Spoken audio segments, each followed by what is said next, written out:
Hai guys, hari ini kita akan unbox Realme 5S.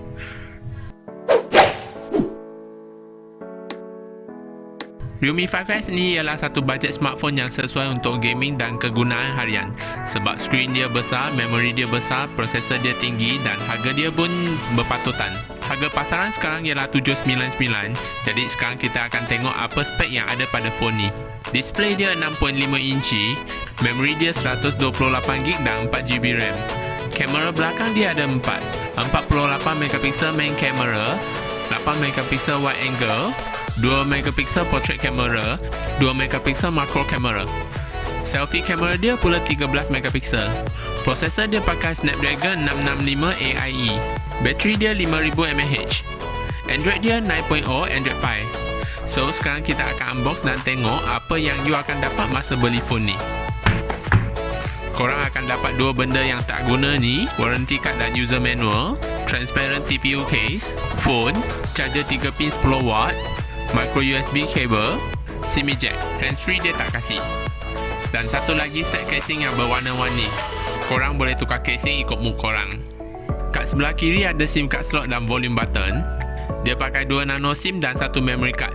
Kat bawah pula ada 3.5mm punya headphone jack, mic, micro USB dan speaker. Kat sebelah kanan ada power button. Kat atas pula tak ada benda. Kat belakang pula ada logo Realme, fingerprint sensor dan 4 kamera. Sekarang kita akan tengok apa apps dan function yang ada pada phone ni.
Sekarang kita akan test kamera dia.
So overall, advantage phone ni ialah design dia cantik, harga dia berpatutan, prosesor dia pakai Snapdragon 665, memori dia besar dan bateri dia pun besar.